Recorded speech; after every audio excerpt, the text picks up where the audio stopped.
this breakout group. Very excited. This is Mode of Delivery, introducing new technology in home visiting. In both cases, these presentations are going to focus on how web and internet-based modes of delivery can help us think about new ways of taking existing approaches and applying more precision-based approaches to working with families. Each presentation is going to be about 20 minutes in length, and we will take a pause after the first one for a few minutes of questions. And then if there's time at the end, we can also take on more general questions. And just a brief note, I know in early versions of the agenda, Mary Dozier was going to be presenting on this panel. Unfortunately, she was unavailable. There was a health-related reason why she couldn't join us. And so Stevie is very generously taking her place. So we're very excited that you were able to do it. And so without further ado, our first up is Jay Buzzhart and Dale Walker, who are going to be talking about a web application to guide precision home visiting, effects on parent-child interactions, and infant-toddler language growth. So they're going to be a tag team here. Jay is a research professor at Juniper Gardens Children's Project at the University of Kansas. His research interests focus on the design, testing, and scale-up of technology solutions to support implementation of evidence-based practices by educators and parents. And Dale is a research professor and senior scientist, also at Juniper Gardens. Her research focuses on identifying the effects of early experience on development and school readiness, aimed at developing interventions and measures to inform intervention with infants and young children with and without disabilities who experience socioeconomic inequity. And so I am just going to hand it over to you two. All right. Appreciate it, John. And can you guys hear me and see my slides? Perfect. All right. So one of the cool things about going last at a conference is that you get to see what everybody else is doing and kind of what people are thinking about and with the relevant topic. And one thing that keeps coming up, at least in my mind, and it was coming up a lot yesterday, which is what do we mean by precision? And when we say precision home visiting, there's so many aspects of home visiting. What are we talking about when we say, what are we being precise at? Where do we want that precision? And for this particular, we got very precise. And sometimes some people think we're too precise. We're really focusing specifically on helping home visitors identify and provide individualized services for families who have a child with a language delay. So that's what we're going to be talking about is a web application that really supports that. And Dale and I obviously are not the only ones involved in this. It takes a village, and this is the names of people who have been involved in this, and several other people as well as our funders, OSEP and IES. This would not have happened without them, although our views are not representative of either of those organizations. So just to give you a brief overview, we're going to be talking about data-driven decision-making, why it doesn't happen much in home visiting, talk about the web application we developed, and findings from a randomized control trial that we did with Early Head Start home visitors, and some of the implications for home visiting and our future directions. And John, if you could just give us a heads up if we're going over. I've got a stopwatch. I really don't want to go over 20 minutes. I don't want to get into Stevie's time. So just let us know. I'll give you a 5-minute warning. Perfect. Thank you. So data-driven decision-making in home visiting, it's helps individualize home visiting services. And what we're really trying to do with our system is identify who needs additional services, what they need, and when they're needed. Another aspect of that is whether or not it's working. And if it's not working, we need to try something different. Unfortunately, home visitors, this goes across educators as well. There's so much talk about data-driven decision-making and why it's important, and some studies on showing that it is effective, but without tools beyond just professional development and talking about it in pre-service, it's really hard to implement. you have to have the data, you have to be able to interpret the data, and then you have to be able to make some actionable and meaningful decisions based on that data. And there's so much packed into that. So with our web application, we've tried to do just that. We've got a measure to identify children who may be at risk for a language delay, young children, infants and toddlers, and really identify specifically what might help that child develop those language skills, because we know in most programs, language is going to be a key outcome, and because of its foundational. We know that children who have a language delay early on are less prepared for school. If they're less prepared for school, they're less likely to graduate. If they're less likely to graduate, they're less likely to go to college or get a job, and more likely to go to prison. There's so many cascading effects that that delayed language leads to. So it's a really, really important outcome. So the measure that feeds this system and informs all of those questions that we're trying to answer is called the Early Communication Indicator. It's a 6-minute play-based assessment that's standardized for children ages 6 to 42 months of age. And it is administered and scored by the home visitors themselves in the homes with you can see a picture there of a parent with her child. The parent serves as a play partner, and the role of the home visitor in this, a certified home visitor who goes through some training to make sure they can reliably administer and score the assessment, is to count how often a child uses communication during that 6 minutes. And they enter the data into a web application that generates a graph like you can see here. And this graph is similar to height and weight charts, except it's for language. So you can see that green line is the expected benchmark for language growth. You can't see the x-axis very well, but that's the months of age. So you can see this child, their language was decreasing across 3 assessments. An intervention was put into place and saw some eventual language growth. But there's a lot packed into that. What do you do? How do you address the problem? How do you know if it's working? And so what we did was developed a system that's built within this data, this web application, to really kind of help guide home visitors through the process of interpreting this data and identifying some interventions or some practices that the parents can implement at home. So what does the ECI measure? Briefly, we're measuring, they're counting how often a child uses gestures, vocalizations, single words, and multiple words. So just showing you a quick little, what our normative trajectories look like for each one of these gestures. Relatively flat. You see a little increase at about 18 to 20 months, and then it decreases again. Interestingly, vocalizations, typically you see a really sharp increase up until 18 to 20 months in vocalizations, and those are just non-word utterances that the child makes during the assessment, and then a decrease. And that's expected because ideally those vocalizations are turning into single words. So the child is starting to use some single words. You see that plateau around 36 to 40 months, and multiple words emerges around 18 to 20 months and continues to go up, because that's kind of the end goal of the ECIs, is to see those multiple words increase. All of these, the system takes the counts that the home visitor enters into the system and puts and creates a weighted total communication score. And that's the thing that really identifies children who are at risk for a language delay. It doesn't mean they have a language delay. It's just they're at risk, and there may be a concern there.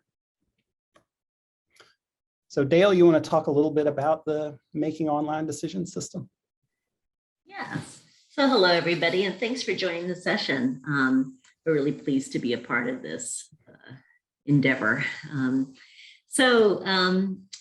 the MOD system, so Jay, I'm not seeing the whole model up. Maybe that'd be helpful. Sorry, there we go. Yeah, That's the and start so of the it. MOD system uses a 5-step cycle. It's grounded in Tilley's 2008 problem-solving model. And it's used to recommend specific evidence-based strategies for parents or caregivers to implement based on the child's current language proficiency as measured by the ECI, as Jay just described to you. And the ECI is the early communication indicator. It's that individual growth and development indicator. It's one of a series. We have them in other domains as well. And so the intervention decision-making in this model is a systematic process leading to individualized intervention decisions that are really based on a child, as Jay noted, a child's performance or need. So it's based on that ECI score. And so in the first step, is there a problem? A low score on that ECI triggers the MOD system to display a child's individual progress monitoring graph, that graph that you saw, and provides a brief interpretation of the child's score and determines whether or not the assessment was valid. So does it seem to really represent what that home visitor professional opinion is about that child? Is it valid in terms of was the ECI assessment administered, using the steps that are supposed to be administered? Was it for 6 minutes? Was it for the prescribed length? Was it done in a way that is valid? It's a valid assessment, or does it need to be redone? So if it is valid, then the next step asks, well, what might be causing that problem or that lower than expected performance on a communication measure? And the MOD system then asks, for instance, are there potentially some medical issues? Has a hearing screen been done? Could there possibly be hearing problems? Is there a home issue?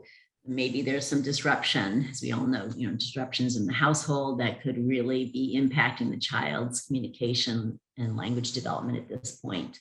And those are done through a series of just brief surveys that are generated through the system. That third step then is, so if it's documented that it's, determined that it's a valid assessment, then the third step that's put in place is what intervention strategies should be used to really promote child's communication and language development. And so for this, presently, what's used, the MOD algorithms recommend specific strategies from our language intervention that my colleague, Catherine Bigelow, and myself have developed over and tested over the years.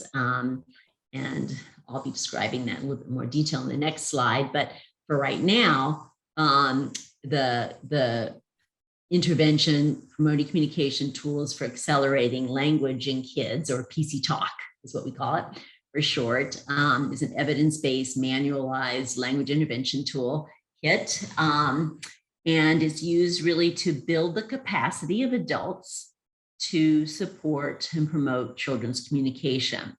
So the home visitor or educator chooses the strategies, and oftentimes along with the parent at that point, that or at least in conversation with them, that they can use in between home visits to shore up the child's communication opportunities. And so they choose strategies. Those strategies then are printed through the system. They can click on them from the manual that's aligned with it. They can click on those strategies, hand those to the parent. Then there's also some other tools that I'll show you that also can be generated through the MOD system, or they can go to the website and print them off. And so these are recommended strategies that are aligned with where that child's communication was on the ECI. So if it's an infant or toddler and they're expected to be, have, more vocalizations, more gestures, and they're just not doing that at this point, the strategies that are recommended are going to be along the lines of how to promote gesturing and early communication. If they're a more proficient speaker or communicator, then the strategies that are recommended are going to be more about how to generate, how to promote, word use and multiple word use, sentence use, and in those interactions between caregivers. And so, so then the information then, after they choose the strategies, they review them with the caregivers on a regular basis. The fidelity of that process is measured using a brief fidelity checklist that's generated through the MAUDE system. And that's an important component throughout the MAUDE system are these, checks of is this being done? And if not, what are the recommendations? And so there's it doesn't just assume that everybody's going to be doing everything, and that if it's not being implemented, there's going to be some other strategies. So, go back to the manual, maybe suggest some other intervention strategies. The whole time then it's linked to the child's performance on the ECI. And what we do then is also, once it's determined, what strategies could be used, what intervention could be used, it's also suggested that there be more frequent monitoring using the ECI assessment so that, for instance, monthly monitoring instead of quarterly, or perhaps every 2 months, so that they can really see whether or not that intervention is making a difference pretty quickly, and how it's being used. So the fourth step in that model, if you go back just for a second, is how often the strategies are being used. And then the fifth step is that intervention working? And so then again, checking back on the ECI, the MAUDE reports then the child's performance since starting the intervention, considering 3 really elements of the data that are collected. The most recent ECI scores before the MAUDE was instituted, the slope of the ECI scores before and after, and then the child's predicted progress, their trajectory on that graph, that pushes it out to like what would be in 6 months, what would be the progress for that child. So it's based on the data that are coming from those regular assessments. So next slide. And so just in brief, that intervention, the promoting communication intervention, PC Talk, it's a manualized intervention, as I noted.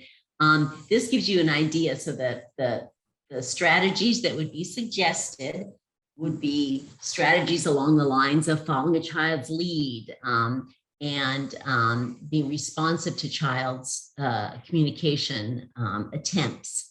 And so there's a manual. They can pull out and print sections of that manual that give more detailed information about why that's important, why it's important to use commenting and labeling, or to use other strategies like open-ended questions, or following a child's lead, or time delay. Then there are a series of cards, of activity cards that can give suggestions about across daily routines when that the strategy should be done.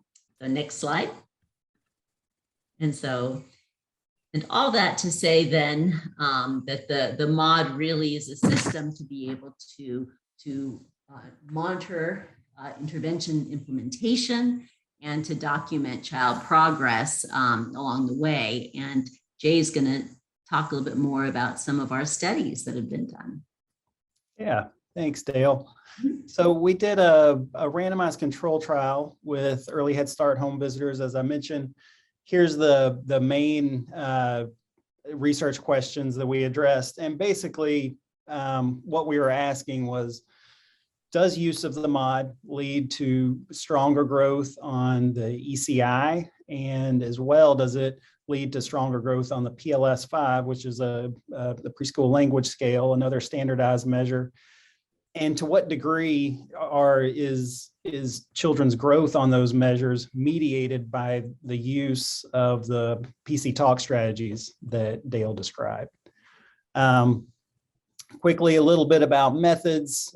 This was a 4-state randomized control trial with 13 early Head Start programs. You can see each one of those circles represents a early Head Start program. The size of that circle represents how far home visitors traveled to see their individual families. So you can see in that Western Kansas program, very rural program, home visitors traveling about 40 to 50 miles to do home visits, which is just crazy.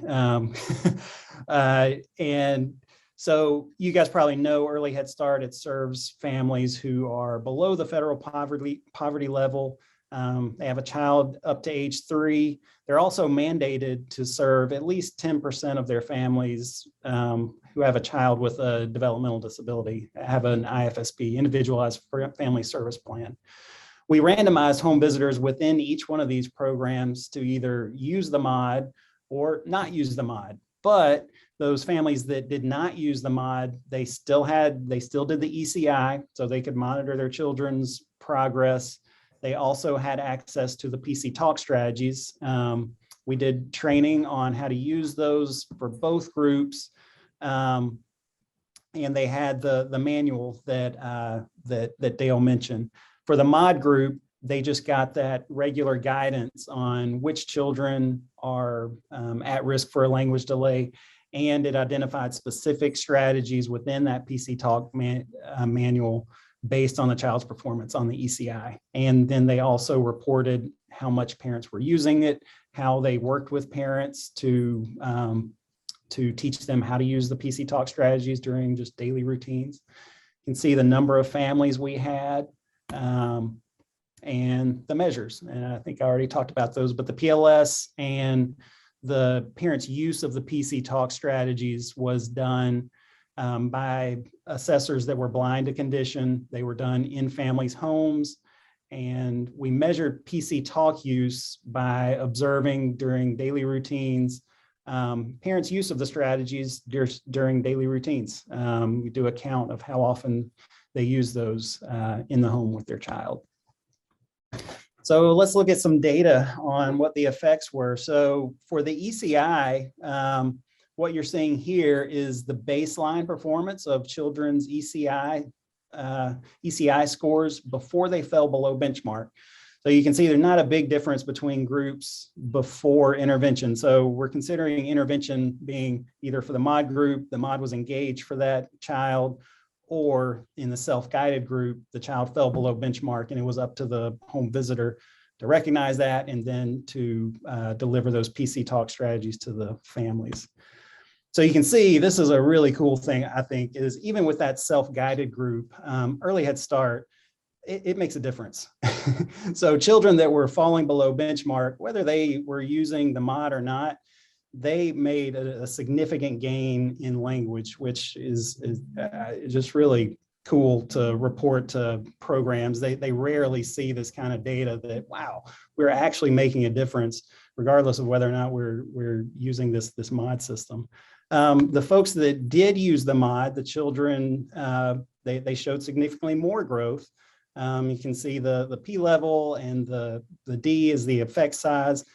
That effect size is important because it kind of goes to the point that giving an intervention, putting an intervention in the hands of the parents who are using it regularly, not just during home visits or a pull-out intervention, we're seeing those effects, grow over time. So at 6 months, we have a 0.56 effect size. By 12 months, that gap just continues to grow, and we get greater effect sizes. For the PLS scores, we saw similar effects. So on the total language, we did find that we found effects for total language, receptive, and expressive.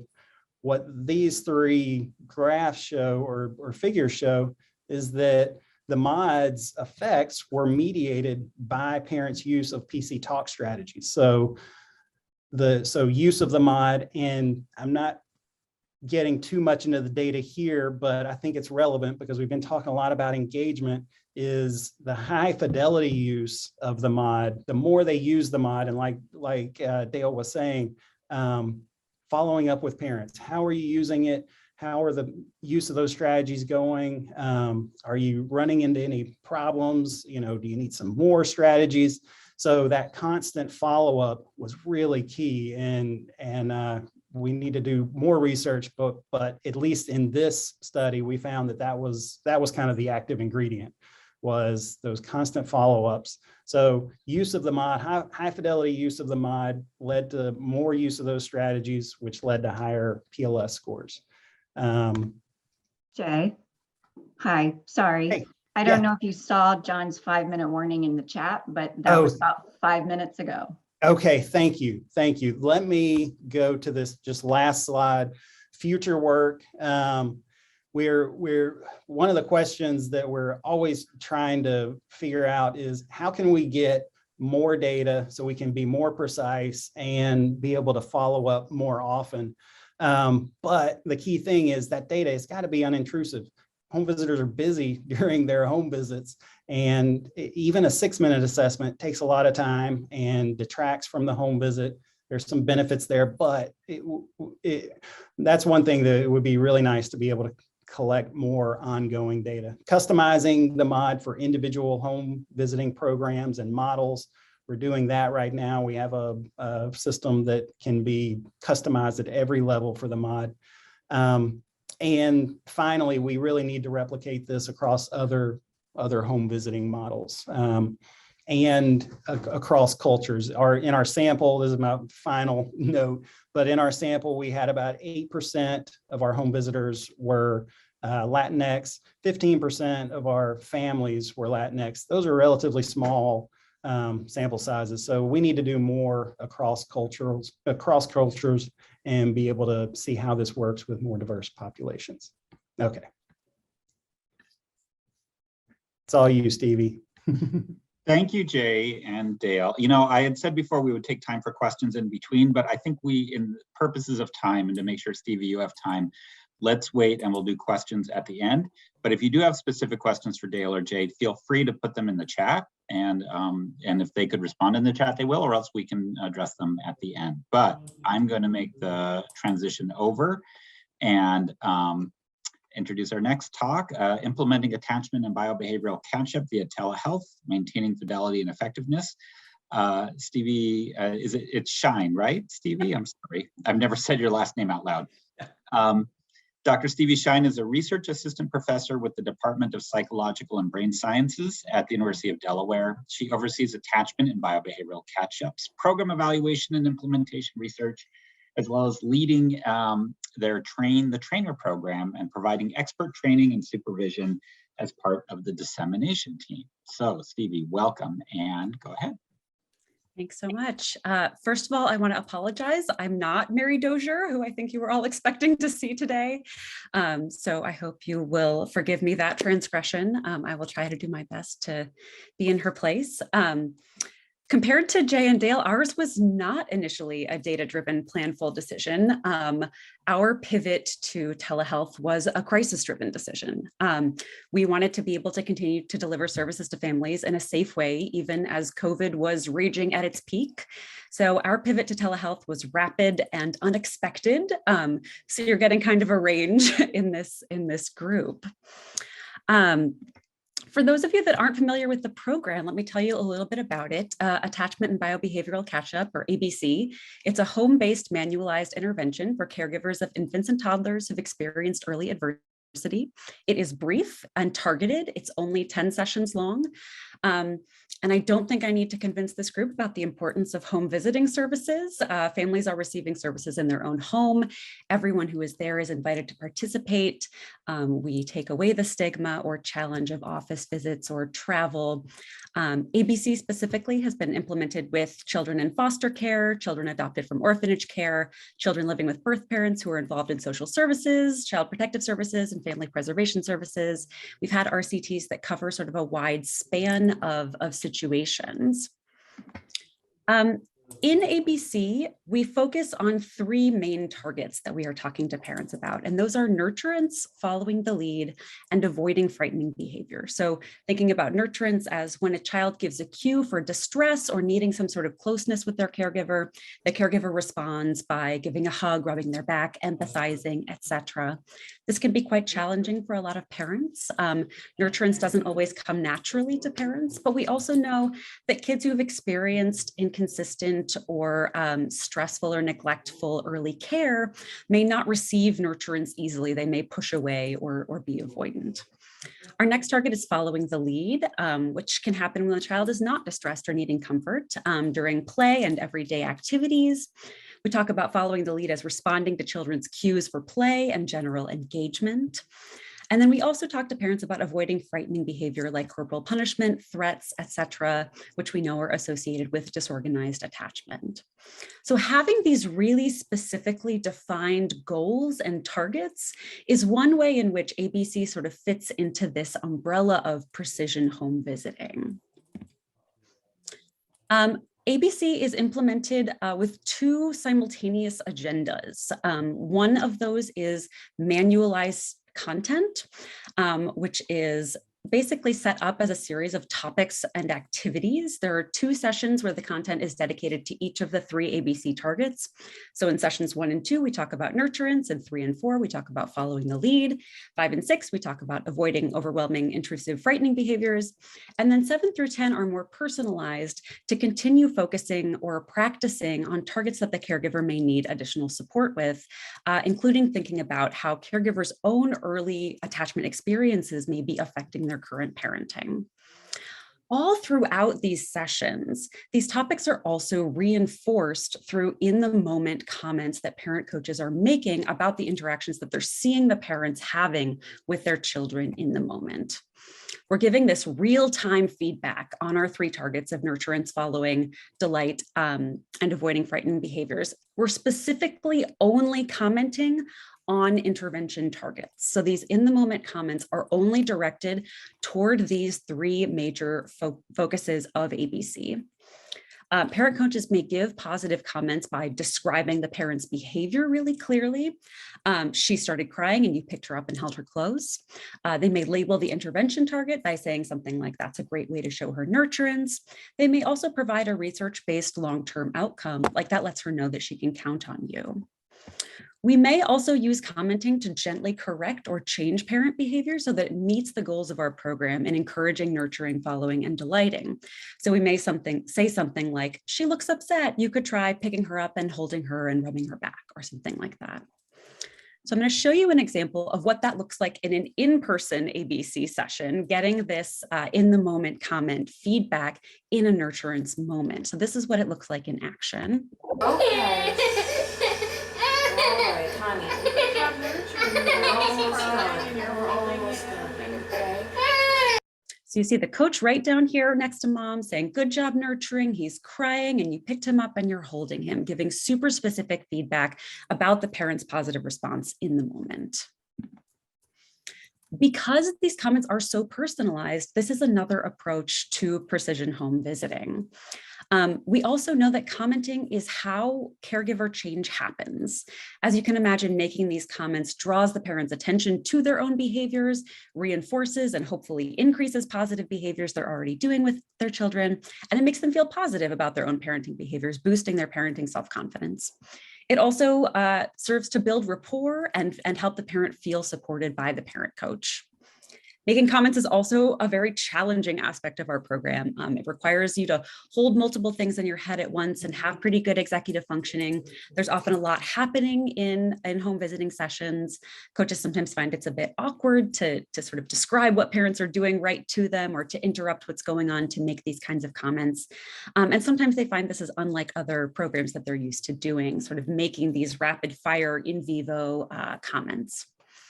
The in-the-moment commenting is also the fidelity measure in ABC, and we code it weekly during Parent Coaches ABC training year as they are learning the model with us.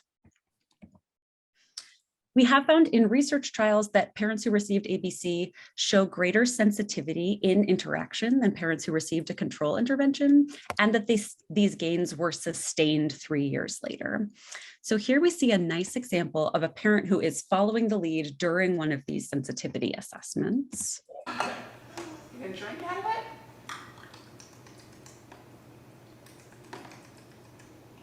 It's delicious. It's delicious. Using some of the things that that Jay and Dale were just talking about, of sort of mimicking, repeating, responding, describing what the child is doing. All this following the lead stuff follows, across lots of different models. We found that changing sensitivity is proximal. We consider it to be a mechanism of the intervention, and we'll need to change that if we want to change longer-term child outcomes, which we do. In randomized control trials, we've seen positive outcomes for both children and caregivers, including improved attachment quality, more normative diurnal cortisol production, better executive functioning and self-regulation in kids, as well as improved sensitivity and neural activity in caregivers. And we find that these effects start in infancy and continue up through the middle childhood years. We're also currently collecting data into the teenage years, so hopefully we'll have an update for you on that in a little bit. Now I want to talk about how things changed. We had considered thinking about potentially moving into the telehealth realm for a while.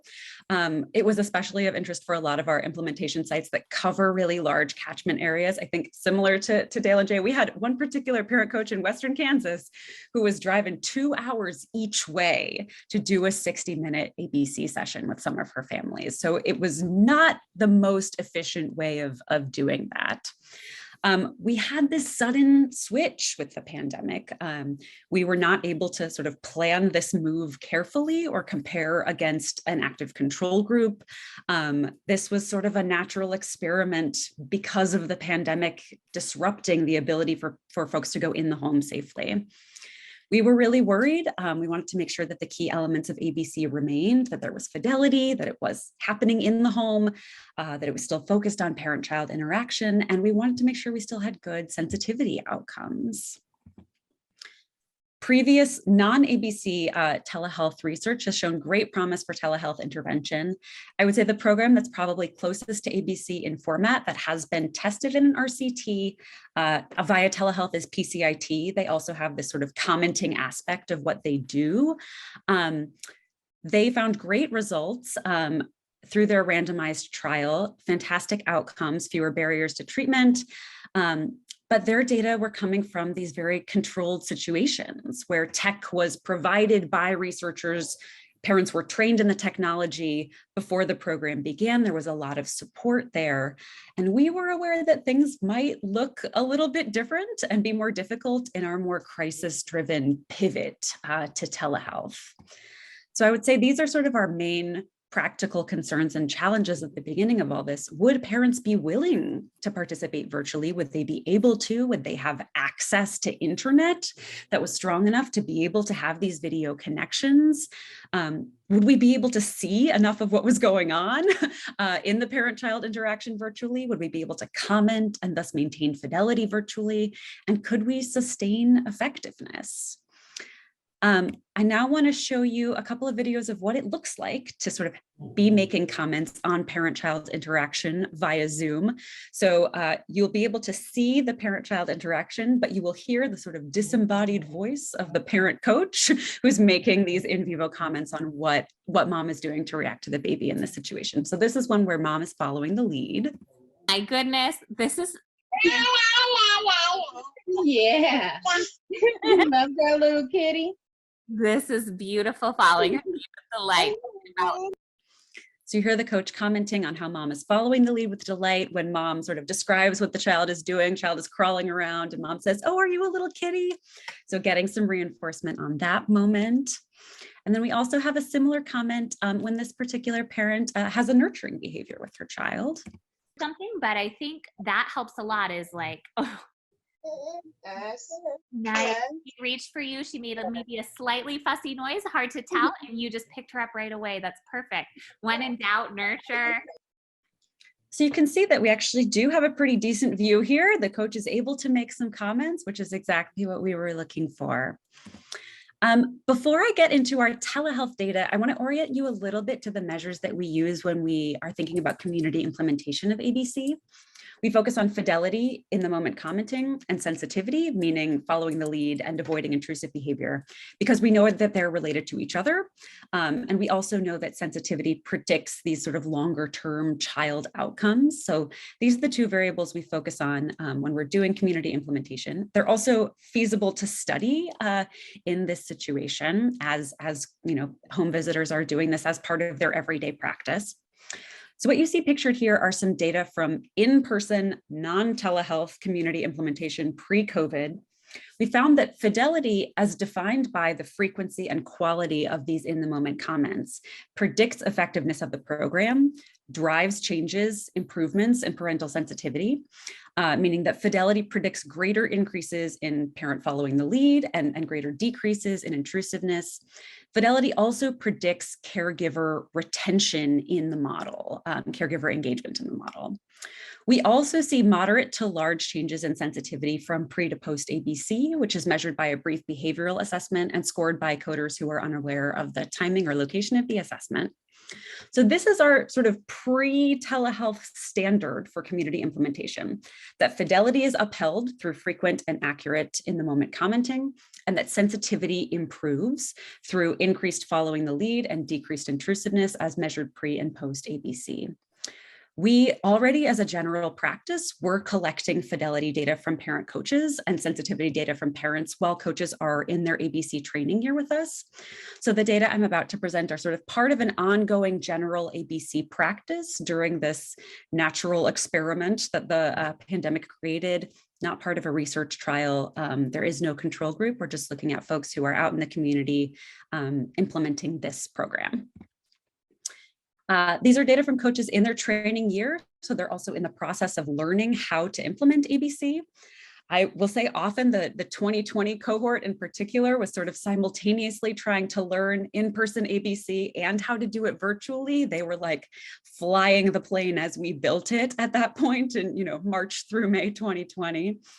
But we were really pleased to see that we found that commenting in telehealth did not look significantly different than commenting in person in terms of rate of commenting and accuracy of commenting. We also found that coaches improved at telehealth commenting as they got more practice in similar patterns to what we saw when coaches were learning in-person commenting. And we generally saw really strong fidelity in telehealth sessions. You see here that about 80% of the tele-ABC sessions met our threshold for certifiable ABC commenting, which I think is pretty impressive for just kind of learning it as we go. We also looked at parental sensitivity when ABC was delivered virtually. And what you see here is that we found significant increases in following the lead and decreases in intrusiveness. These graphs show families on the left who got ABC fully virtually. They received all 10 sessions virtually. And on the right, you see folks who got a sort of hybrid model of ABC, where they started in person in early 2020 and then switched to virtual partway through because of pandemic necessity. And we found significant improvements in both of those groups. We got some interesting qualitative feedback from our providers as well, from our home visitors. Some of them said actually fidelity commenting felt a little bit easier with the distance of being behind a computer and not being in the home, especially not interacting directly with children during sessions was a lot easier when children weren't climbing all over their laps. We worked together to find a lot of strategies for commenting on off-camera interactions and figuring out how to uphold in the moment commenting, even if you don't have a great view of things. And we had a wonderful group of home visitors who were just super flexible and willing to try new things and never stopped partnering with families and figuring out what they needed. We did find that there was sort of a subset of families who were finishing faster, sort of more on time when meeting via telehealth, but that some families were a lot harder to pin down for sessions via telehealth. We had essentially a bimodal distribution of time to completion. Some coaches reported being able to see many more families per week and being able to be much more flexible with rescheduling when their travel time was eliminated. And some folks reported feeling like they didn't get as strong of a personal connection with families when they were meeting via telehealth rather than in person. We also had some folks run into more sort of access and technological issues, some areas with really, really weak or no broadband internet services. Some of our parent coaches in more rural areas live in sort of an internet black hole where it is almost impossible to get a strong enough signal to be able to do like an hour-long video chat, essentially. Our key takeaways: we still need families to be in their homes when we are doing ABC. We sometimes had families sort of show up and be all sorts of everywhere, which was not in line with the plan. We found that coaches needed to set very clear expectations before and during ABC sessions. And I think this is really key. If families are sort of holding their phones FaceTime style, they're much more likely to talk directly to the coaches and try to do more of like a therapy session, and less likely to do more of a parent-child interaction style session. So that setup is really important to explicitly talk about. We need to have families understand the purpose of the session. We need to have them not get stuck talking to the coach, but really focus on their children. And we also need them to have some items around that the child can play and interact with, get some toys out. In an in-person session, often you can kind of walk in and bring a toy bag and just kind of dump it out on the floor and things happen a little bit more naturally. Whereas in telehealth, this might need to be set up a little bit more explicitly. We found that sometimes everything is really easy to see and hear. It feels really similar to how an in-person session would feel. And other times we had to really help scaffold parents to set up their devices well. I'm going to show you here a little brief video of a parent trying to set up for success so that the coach could best see and hear her, and sort of figuring out how to get all of this done while also interacting with her child. Hi, good morning. We made a pudding. We made a pudding for me. Okay, Bella. We made a pudding. We made So much fun. I'm gonna see if I can put it close. Oh wait, no, I can turn off the AC because the AC is too loud. Hold on. So you can see sort of running into problems of the child really wanting to interact with the device and the AC being too loud for the parent to hear their coach through the device and stuff like that. So again, a lot more sort of setup involved. In terms of future directions, right now we really can't compare directly the effects of telehealth ABC versus this hybrid model versus in person, because we haven't been able to randomly assign people to conditions. And that's still really true at this point in the pandemic. And I think this is a great time to think about what works for who, to think about precision home visiting. I think some families and some parent coaches may be a better fit for telehealth services than others. I think we should start thinking about factors related to the working alliance or family openness to change, ability to interact with technology, how can we improve family engagement? What's the best way to build rapport? Do we need some amount of in-person connection to be able to do that for some particular families? Could we think about doing hybrid options as a potential cost-saving measure for local agencies, where they still have the opportunity for parent coaches to have a little bit of in-person rapport building, but where they're not like traveling 4 hours for one family every single week? We certainly have some families and parent coaches who are more comfortable engaging in services virtually. And coaches might be able to partner with more families per week or per year if they can eliminate some of that travel time. So I think we have a lot of things to think about, and especially in terms of what works for who, and thinking about precision home visiting as part of all of this. I just want to make sure I thank the entire ABC dissemination team who worked tirelessly throughout 2020 and 2021 to figure out how to make this all work and document it and support our home visitors and our families who participated in all of this. It's been a really wild time, but we're finding that this can in fact work, and we just have to dig a little bit deeper to figure out what works best for whom. Thanks. Thank you, Stevie. That was great. Very nice presentations. I have a lot of thoughts, but I want to open it up. We have about 15 minutes, so I want to open it up to the audience for questions that you might have about either of the presentations.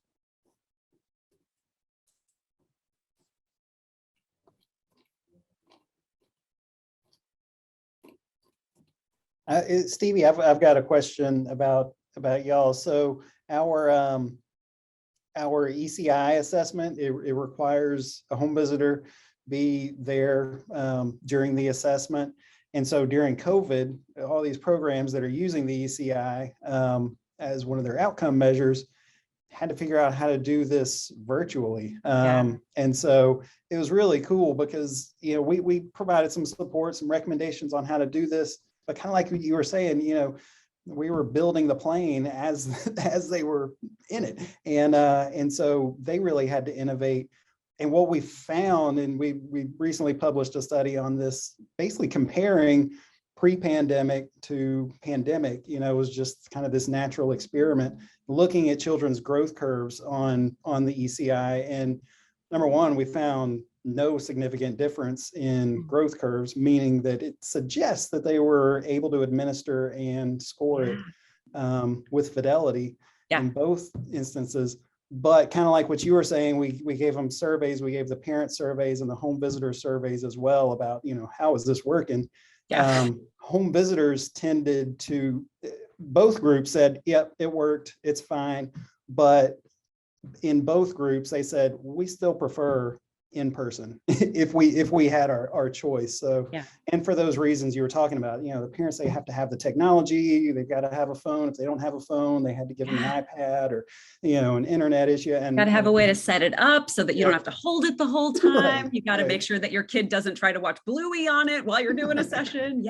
It's a lot to manage. I mean, it's asking a lot of parents too, to be able to manage all the technology, you know, on their end as well. I mean, I know, you know, we're several years into this, and I feel like every time I give a talk on Zoom, I'm like, can you see my slides? Can you, like, is it okay? You know, and we're asking parents to do the same thing while they have, you know, a 2-year-old on their hip, and, you know, they're trying to manage all of this and talk to their, you know, provider and, you know, respond to their children. And you know, I do think for some parents it comes really naturally, and for some parents that extra piece feels really burdensome. So I think, it's up to us as a field to sort of figure out how, you know, how do we predict that? And maybe it's just we ask parents, what's your preference? But I think that's a big next step for a lot of us.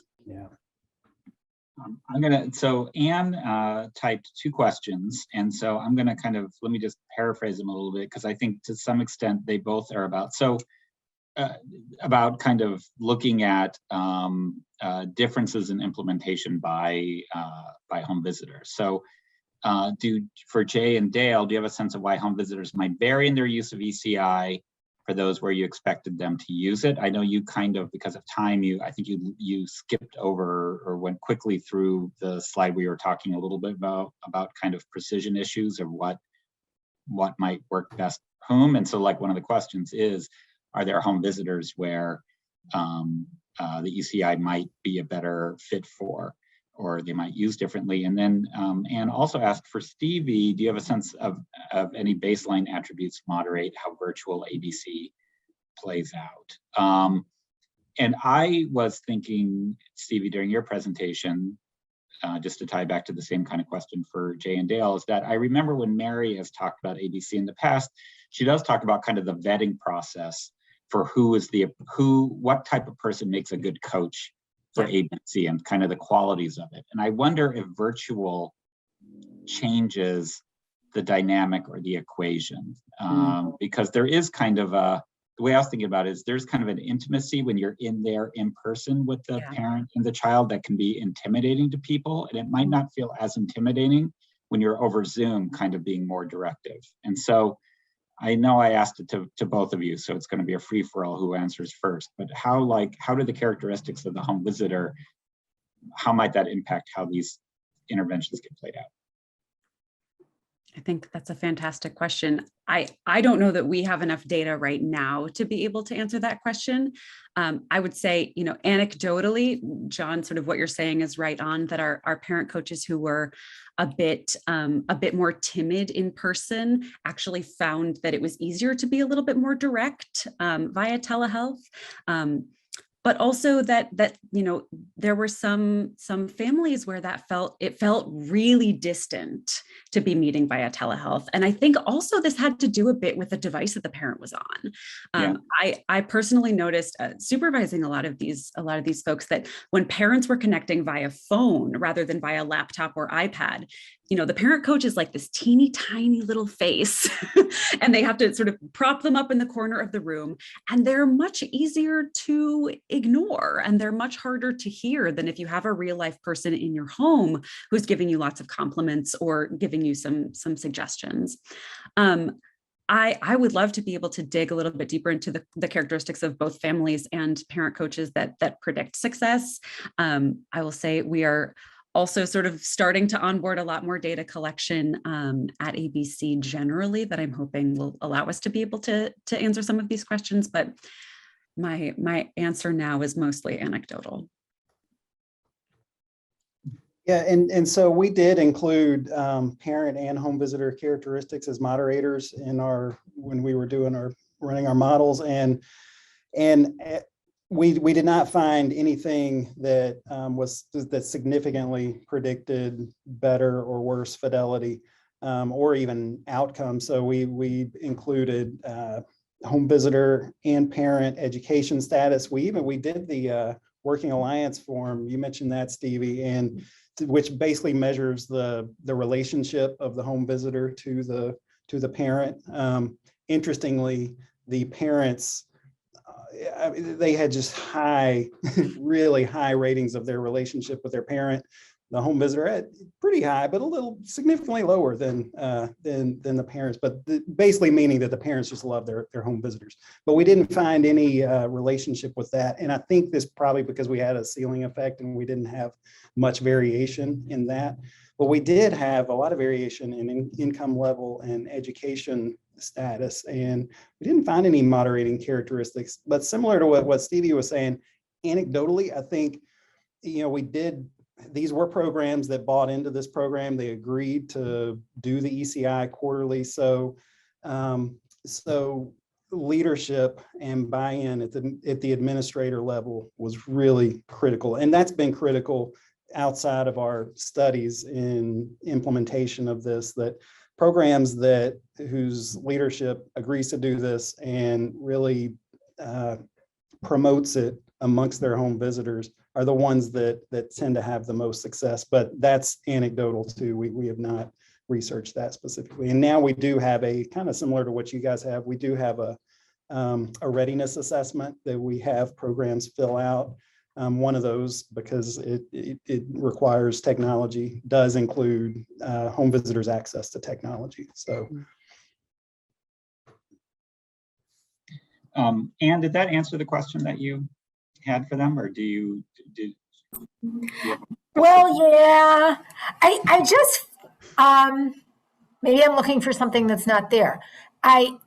It's a big thing in implementation research when you have an innovation. And we could argue that ECI, it was an innovation, right?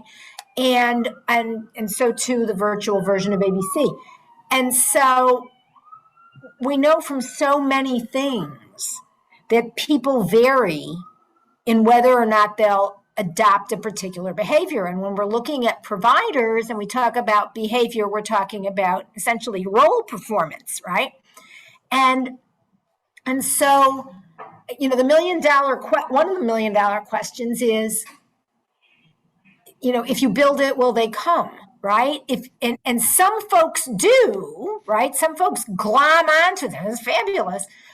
But usually others not so much. And then the question is, what can we learn that is generalizable about the behavior of adopting something that may be generalizable beyond the intervention itself that we're testing, right?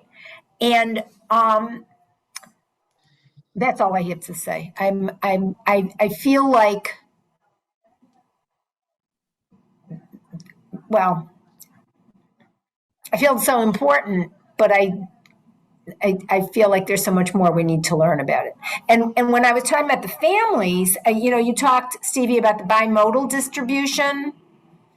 And then I wondered, is that something you see with in-person ABC, or is it unique to the virtual? I would say we do. This is not entirely data-based because we only recently started collecting all of this in a really careful way, I would say. We do see similar patterns in-person, but I think that being virtual accelerated those. My sense anecdotally is that folks who were mandated to receive the program were much harder to engage and get buy-in virtually. It was much harder to build rapport and that working alliance. I wish we had been able to measure that at the time. But I do think that having a friendly human being in your home giving you lots of compliments and telling you how amazing it is every time you smile at your baby feels really different than sort of getting a tiny iPhone face that says that. And I think that it was much easier to build rapport with families who were initially hesitant when we were in person. And so this is one reason that I sort of have a thought that this hybrid type model might be something that we could be thinking about, where some of those initial sessions might happen in person. We build rapport, we sort of get that relationship between the parent and provider feeling really strong. And then maybe we're able to do some of the sessions virtually because that relationship is already there. That's my gut. It's interesting, the notion of somebody, being mandated gets at the issue of what we'll say motivation. Yeah.